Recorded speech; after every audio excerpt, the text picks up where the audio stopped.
آمنوا باللہ و رسولہ، ترجمہ سماعت کریے۔ اے ایمان والو، ایمان لاؤ اللہ پر اور اس کے رسول پر۔ کیا ترجمہ ہے؟ اے ایمان والو، ایمان لاؤ اللہ پر اور اس کے رسول پر۔ پھر سے ترجمہ سماعت کریے کہ اے ایمان والو، ایمان لاؤ اللہ پر اور اس کے رسول پر۔ ترجمہ سننے کے بعد میں ہمارے خیال سے غالباً آپ کو سمجھ نہیں آئی کہ اس آیت مبارکہ میں کچھ سوال بھی ہے، کچھ پریشانیاں بھی ہیں کہ ہم کیسے سمجھیں۔ مثال کے طور پر آپ سمجھنے سے پہلے یوں سمجھیے، ایک انسان ہے جو آپ کے سامنے بیٹھ کر کے کھانا کھائے دسترخوان پہ، مکمل شکم سیر ہو کے کھانا کھا لے۔ کھانا کھانے کے بعد میں اس سے آپ دوبارہ کہیں کہ اے کھانا کھانے والے میرے دوست، چل کر دوبارہ دسترخوان پہ بیٹھو اور کھانا کھاؤ۔ کیا آپ کا یہ اس سے کہنا درست ہے یا نادرست ہے؟ ایک شخص جس نے کھانا کھا لیا دوبارہ اس کو کھانا کھلانا یہ درست ہے کہ نادرست ہے؟ درست نہیں ہے۔ ٹھیک صاحب؟ اسی طریقے سے ایک شخص جو ایک دم صحیح و سالم ہے، الحمدللہ، نہ اسے بخار ہے نہ کوئی مرض ہے، پھر بھی اس کے باوجود جسم کو طاقت دینے کے لیے یا اس کے بخار کو دور کرنے کے لیے اسے آپ یہ کہیں کہ تم یہ دوا کھاؤ، دوا کھلانا درست ہے یا غلط ہے؟ بے شک غلط ہے۔ اسی طریقے سے میرے عزیزوں، جس آیت کو میں نے آپ کے سامنے تلاوت کی، اللہ رب العزت قرآن مقدس میں ارشاد فرماتا ہے، یا ایھا الذین آمنوا آمنوا باللہ و رسولہ، اے ایمان والو، ایمان لاؤ اللہ پر اور اس کے رسول پر۔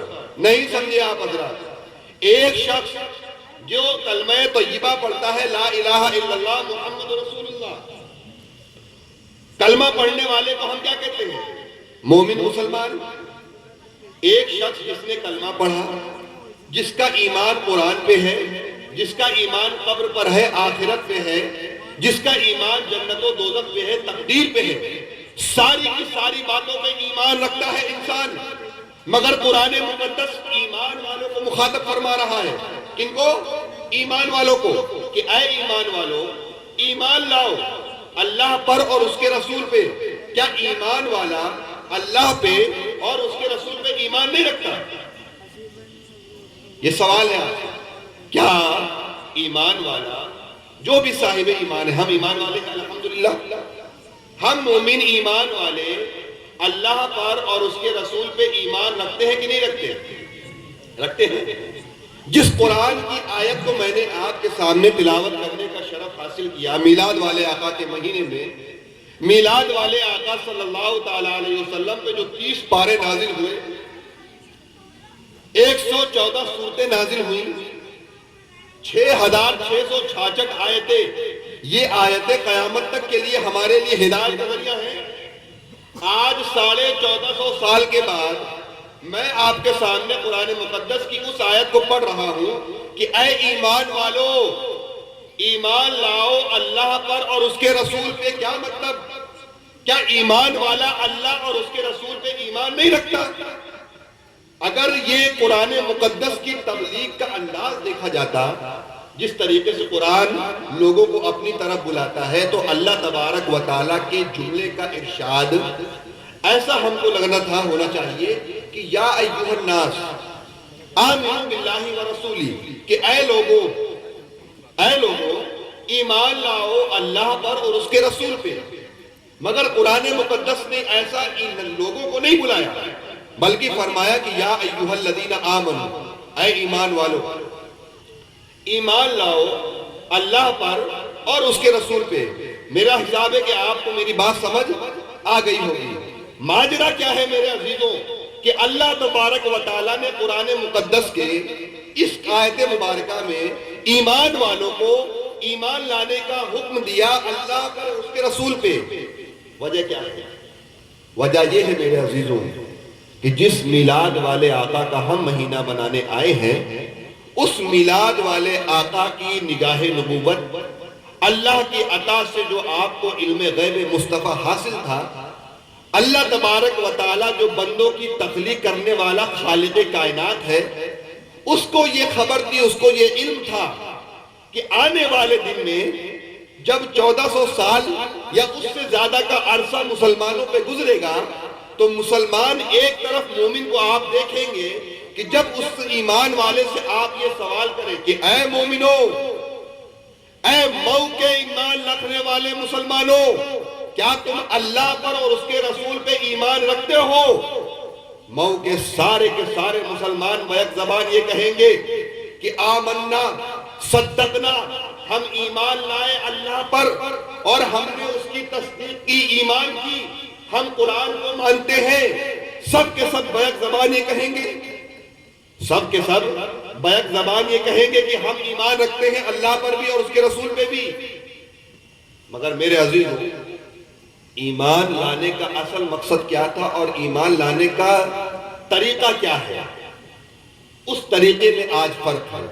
اسی لیے میں نے مئو کی سرزمین پہ میلاد والے آقا کی میلاد والے مہینے میں اس آیت مبارکہ کو آپ کے سامنے تلاوت کی، اور انشاءاللہ اس کے متعلق ہم سیکھیں گے اور اللہ کے رسول کی سیرت سے سیکھیں گے کہ ایمان والوں کو دوبارہ ایمان لانے کا حکم کیوں دیا گیا۔ وہ اس لیے کہ ایمان کا مطلب یہ نہیں کہ تمہاری طبیعت آگے ہو، قرآن شریعت پیچھے ہو۔ ایمان اللہ اور اس کے رسول پہ لانے کا مطلب یہ ہے کہ تمہارا قرآن تم سے آگے ہو، تمہاری شریعت تم سے آگے ہو، اللہ کے رسول کی سنت آگے ہو، تمہاری طبیعت پیچھے ہو۔ یہ نہ ہو کہ پیدا ہونے کے بعد جب تم ختنہ کرانے کی باری آئے، ختنہ کرانا فرض نہیں، ختنہ کرانا واجب نہیں، ختنہ کرانا ایک نبی کی سنت، مگر اس سنت کو مسلمان آج اس طریقے سے زندہ رکھے ہوئے ہیں جیسے کہ قرآن مقدس میں ختنہ کرنے کو فرض اعظم قرار دیا گیا ہو یا واجب قرار دیا گیا ہو۔ ہم ختنے پہ ایمان لا سکتے ہیں، کیوں؟ اس لیے کہ ختنہ کرنا ہمارے یہاں پہ ہمارے باپ داداؤں سے چلا آ رہا ہے کہ پیدا ہونے والا مسلمان اپنے چہرے پہ داڑھی رکھے یا نہ رکھے، وہ قرآن مقدس کو اپنی پوری زندگی نظر سے دیکھے چاہے نہ دیکھے، وہ قرآن کی تلاوت کرے یا نہ کرے، مگر بیٹے کی پیدائش کے بعد وہ بغیر ختنہ کے اپنے بچے کو مسلمان تصور نہیں کرتا، وہ بغیر ختنہ کے اپنے بچے کو ایمان والا نہیں مانتا۔ یہ ہمارے یہاں پہ تصور ہے، حالانکہ قرآن مقدس ہم سے کیا کہتا ہے؟ قرآن تو ہم سے یہ کہتا ہے کہ 5 وقت کی نماز میں تم اللہ کی بارگاہ میں کھڑے ہو کر کے یہ کہتے ہو اہدنا الصراط المستقیم، ہمیں سیدھے راستے پر چلا۔ پھر آگے مزید تم یہ کہتے ہو کہ اگر تمہارے درمیان میں مئو کے مسلمانوں میں اختلاف ہو جائے، تم کو یہ پتہ نہ چلے کہ سیدھے راستے پہ کون ہے، سیدھے راستے پہ چلنے والا کیا وہ مسلمان ہے جو 3 دنوں کے لیے اپنے علاقے سے نکل کر کے مسجدوں میں جا کر کے دین کو سیکھتا ہے، یا وہ انسان سیدھے راستے پہ ہے، صراط مستقیم پہ ہے جو مسلمان اپنے گھر کی بوڑھی عورتوں سے دین سیکھتا ہے؟ میرے آقا صلی اللہ علیہ وسلم کی حدیث مبارکہ ہے، علیکم بدین العجائز، علیکم بدین العجائز، تم پر تمہاری بوڑھی عورتوں کا دین ہے، تم پر تمہاری بوڑھی عورتوں کا دین ہے۔ مئو کی گلیوں میں نکل جاؤ مسلمانوں، تم دیکھو گے کہ بوڑھی عورت، گھر کی بزرگ، گھر کی دادی، گھر کی نانی، گھر کی ماں تم کو عاشق رسول نظر آئے گی، مگر پوتوں میں، بیٹوں میں تم کو دین الگ نظر آئے گا، تم کو یا رسول اللہ کہنے والے نظر نہیں آئیں گے۔ حالانکہ رسول اعظم صلی اللہ علیہ وسلم نے فرمایا کہ علیکم بدین العجائز، تم پر تمہاری بوڑھی عورتوں کا دین ہے۔ تو میں یہ عرض کر رہا تھا کہ ختنہ کرنے کو ہم نے فرض اعظم قرار دے دیا کہ بغیر ختنے کے ہم مسلمان نہیں ہیں، بغیر ختنے کے ہم ایمان والے نہیں ہیں، بغیر ختنہ کرائے ہم حج نہیں کر سکتے۔ حالانکہ میں نے آپ کے سامنے مسئلہ بتایا ہے کہ ختنہ کرانا کیا ہے، نہ یہ فرض ہے نہ یہ واجب ہے، بس ایک نبی کی سنت ہے کہ اس سنت پہ عمل کرو گے تو صفائی رہے گی، اس نبی کی سنت پہ عمل کرو گے تو بیماری تم سے دور رہے گی، بس یہ ایک سنت تھی۔ ہم نے فرض کو چھوڑ کر کے مستحب کو اور سنت کو اپنے سامنے لا کر کے یہ ثابت کر دیا کہ اللہ رب العزت کا وہ کلام جو میں نے آپ کے سامنے تلاوت کیا کہ اے ایمان والو ایمان لاؤ اللہ اور اس کے رسول پر۔ ایمان لانے کا مطلب یہ نہیں ہے کہ تم کسی مسلمان گھر میں پیدا ہو گئے، پیدا ہونے کے بعد والد صاحب خوشی سے گئے، قاری طاہر صاحب کو دعوت دی کہ حضرت آئیے، اللہ کا فضل ہے کہ اللہ نے مجھے بیٹا دیا، بیٹی دی، چل کر کے اذان دے دیجئے کانوں میں، اذان دے دی گئی، بیٹا ہے تو ختنہ کر دیا گیا، پیسہ ہے فی الوقت تو عقیقہ کر کے دوست و احباب کو دعوت دے دی گئی۔ ہم نے یہ تصور کر لیا کہ یہ ہے مسلمان۔ میرے آقا صلی اللہ تعالیٰ علیہ وسلم کے پیارے دیوانوں، میرے نبی کا پاک صلی اللہ تعالیٰ علیہ وسلم کی دو زندگیاں ہیں۔ ایک زندگی جس زندگی کو ہم کہتے ہیں مکی زندگی، ایک زندگی جس زندگی کو ہم کہتے ہیں مکی زندگی، اور دوسری زندگی جس زندگی کو ہم کہتے ہیں مدنی زندگی۔ مکی زندگی جو کم و بیش 40 سے 44 43 سال کی عمر تک آپ نے مکہ میں گزاری، انشاءاللہ اس محفل میلاد میں ہم اپنے آقا کی مکی زندگی کو دیکھیں گے، اور مکی زندگی دیکھنے کے بعد میں اپنے ایمان کا محاسبہ کریں گے۔ کیا اس رسول اعظم صلی اللہ تعالیٰ علیہ وسلم کا میلاد، جس کے میلاد کو منانے کے لیے ہم نے اپنے قیمتی وقت کو چھوڑا، ہم نے اپنی نیند قربان کی، ہم نے اپنا مال حلال اس لائق کرانے میں، اس محفل کو سجانے میں لگایا، کیا ہم نے اپنے آقا کا میلاد اس طریقے سے منایا جس طریقے سے میلاد والے آقا کا میلاد منانے کا حق تھا؟ آپ سب کو یہ پتا ہے کہ جب بھی حضرت آدم سے لے کر حضرت عیسیٰ تک جتنے بھی نبی آئے، جتنے بھی انبیاء آئے، سارے نبیوں کے آنے سے پہلے اس نبی کے آنے کی بشارت دے دی گئی، اس نبی کی آنے کی بشارت دے دی گئی۔ مثال کے طور پر حضرت ابراہیم کے بعد کون آئے؟ حضرت اسماعیل، سبحان اللہ، حضرت اسماعیل۔ ان سے پہلے ہی بشارت دے دی گئی کہ اب یہ نبی آنے والے ہماری ہدایت کریں گے۔ سب لوگ ذہنی طور پہ تیار ہو گئے کہ نبی آئے گا، نبی آنے کے بعد اللہ تبارک و تعالیٰ اس کے اوپر کوئی کتاب نازل کرے گا، اگر وہ موٹی ہوگی، جیسے ہمارا قرآن موٹا ہے تو اسے کتاب کہا گیا، اگر وہ چھوٹی موٹی پتلی کتاب ہوگی تو اسے صحیفہ کہا جائے گا۔ وہ صحیفہ آئے گا، اسے پڑھ کر کے صراط مستقیم پہ چلتے ہوئے ہم بھی انشاءاللہ جنت میں جائیں گے۔ میرے آقا صلی اللہ تعالیٰ علیہ وسلم کی ولادت کا زمانہ قریب آیا تو بشارت دے دی گئی کہ وَمُبَشِّرًا بِرَسُولٍ يَأْتِي مِن بَعْدِ اسْمُهُ احمد، کہ بشارت دیتے ہیں ہم کہ ہمارے بعد ایک نبی آنے والا ہے جس کا نام احمد ہوگا، جس کا نام احمد ہوگا۔ بشارت دے دی گئی۔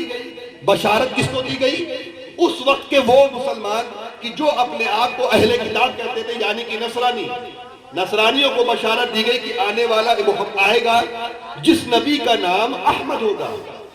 اپنی گفتگو کے آغاز سے اس سے پہلے میں آپ سے ایک سوال کرتا ہوں، کیا آپ سب کا یہ عقیدہ ہے، بچپن سے ہم نے سنا ہے کہ ہمارا نبی آخری نبی ہے؟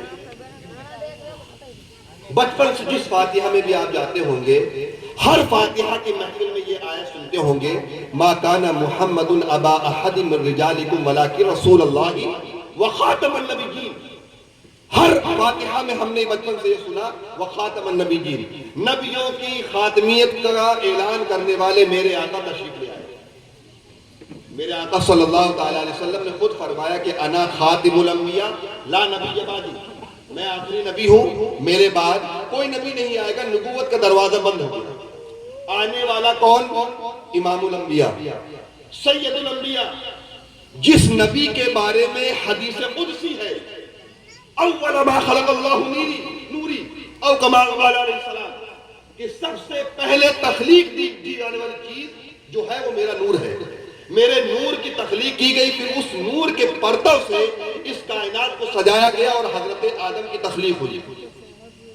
آنے والے ہمارے آقا صلی اللہ تعالی وسلم، توجہ چاہوں گا آپ لوگوں کی، بالخصوص نوجوان بچوں کی، آنے والے میرے پیارے آقا صلی اللہ تعالی علیہ وسلم آخری نبی، خاتم الانبیاء، آپ کی ولادت ہوئی، کب ہوئی؟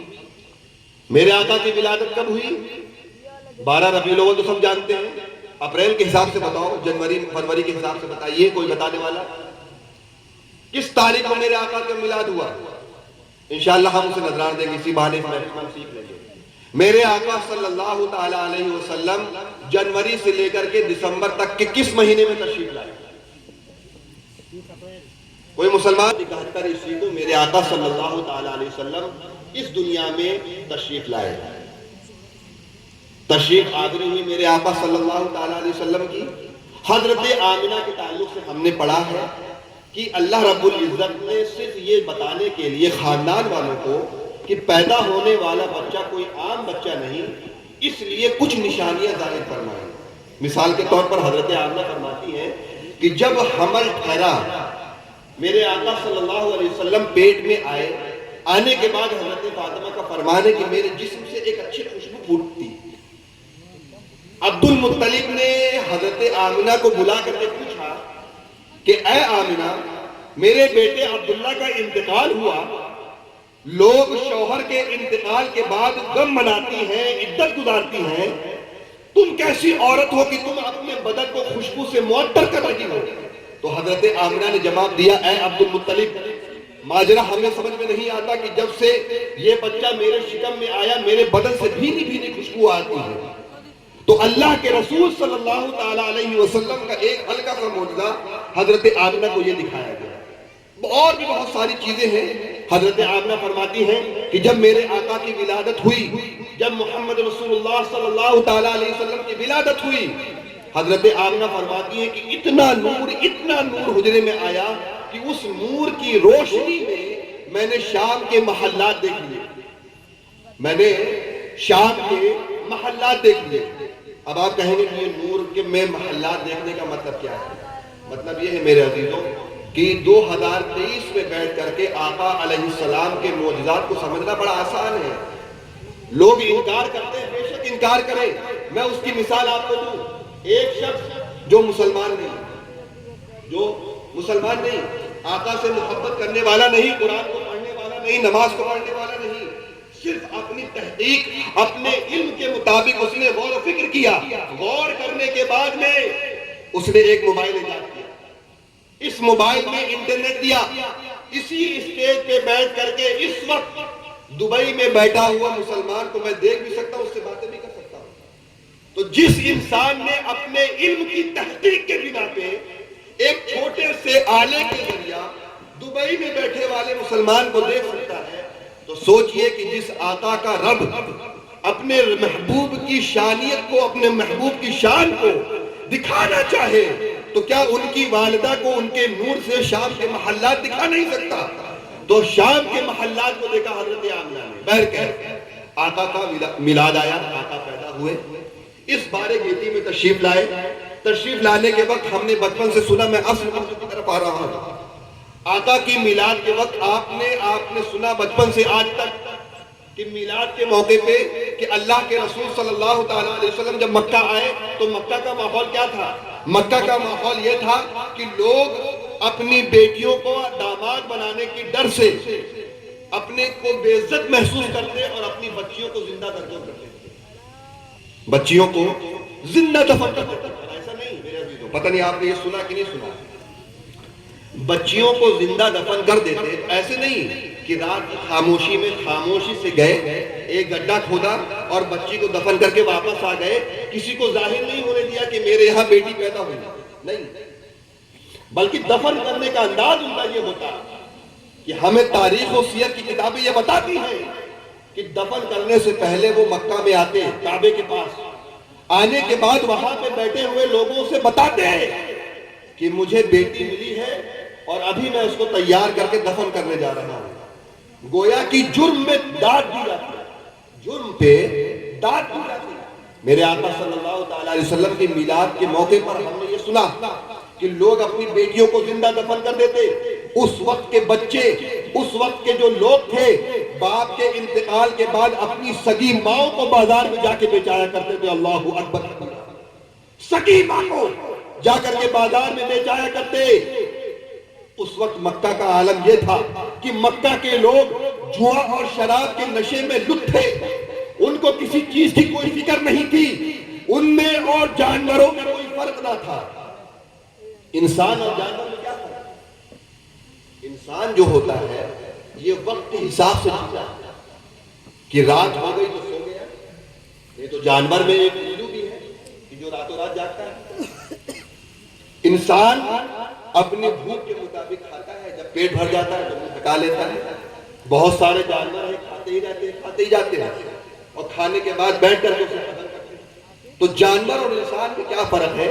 جانور اور انسان میں یہ فرق ہے کہ انسان پوری زندگی اپنی عزت بنانے کے لیے لڑتا ہے، جیتا ہے کہ کاش میری عزت بن جائے، جب دنیا سے جاؤں تو جب چوراہے پہ لوگ میرا ذکر کریں تو بڑا سوچ سوچ کر کے کیا ہوتا ہے، جب انتقال ہو گیا، انتقال کے بعد جو دوست ہوتے ہیں، رشتہ دار، بہت غور کرنا پڑتا ہے، سوچ سوچ کر کے کسی طریقے سے ڈھونڈے، اور ڈھونڈنے کے بعد میں انتقال کرنے والے مسلمان کا رشتہ اسلام سے جوڑے۔ جب کچھ نہیں ملتا تو کیا کہتے ہیں؟ ارے وہ فلانے حاجی صاحب خرچ کر کے آئے تھے تو ان کے ساتھ بہت گھومتے تھے، بہت بیٹھتے تھے، مطلب خود حج نہیں کیا مگر فلاں حاجی صاحب کے ساتھ بیٹھتے بھی تھے اور ان کے ساتھ بھی کھانا کھاتے تھے۔ جب کہیں سے اسلام کا رشتہ نہیں ملتا تو لوگ ایسا جوڑتے ہیں۔ تو انسان اور جانور میں یہ فرق ہے کہ انسان پوری زندگی اپنی عزت بنا کے جیتا ہے تاکہ مرنے کے بعد اسلام میں جن چیزوں کو حرام قرار دیا گیا، شراب ہے، نشہ ہے، نشے کے بعد میں ماں باپ کی نافرمانیاں ہے، قرآن کی بے حرمتی ہے، جوا کھیلنا ہے اور دوسری سٹے بازیاں کرنا ہے، ان تمام کی تمام چیزوں سے وہ بچتا ہے۔ کیوں؟ تاکہ مرنے کے بعد اس کا ذکر جب بھی ہو تو علاقے میں خیر کے ساتھ اس کا ذکر۔ تو میں یہ عرض کر رہا تھا میرے عزیزوں کہ اللہ کے رسول تشریف لانے کے بعد میں میرے آقا صلی اللہ تعالیٰ علیہ وسلم کی ظاہری عمر شریف کتنی ہے؟ کتنے سال میرے آقا صلی اللہ تعالیٰ علیہ وسلم اس دنیا میں ظاہری طور پر موجود رہے؟ کتنے سال؟ کتنا؟ سبحان اللہ، ہمارے رئیس بھائی نے بتایا 63 سال، 63 برس میرے آقا صلی اللہ تعالیٰ علیہ وسلم اس دنیا میں ظاہری طور پہ اسلام کی خدمت، اسلام کی تبلیغ فرماتے رہے، صحابہ کو دین دیتے رہے، لوگوں کو قرآن کی تعلیمات دیتے رہے، لوگوں کو صراط مستقیم دکھاتے رہے، اپنوں کے ساتھ میں بیگانوں کو بھی ایک اللہ کی دعوت دیتے رہے، اور مسلمانوں کی کردار سے، اپنے صحابہ کی تبلیغ سے پوری کائنات کو دین کا عظیم نظام دیا میرے آقا صلی اللہ تعالیٰ علیہ وسلم۔ 63 سال کی عمر ہے۔ کتنی عمر؟ 63 سال۔ آپ اندازہ لگائیے کہ میرے آقا صلی اللہ تعالیٰ علیہ وسلم، جیسا کہ ابھی سب نے بتایا کہ میرے آقا آخری نبی، آخری، اب قیامت تک کوئی نبی نہیں آ سکتا، کوئی آئے گا ہی نہیں۔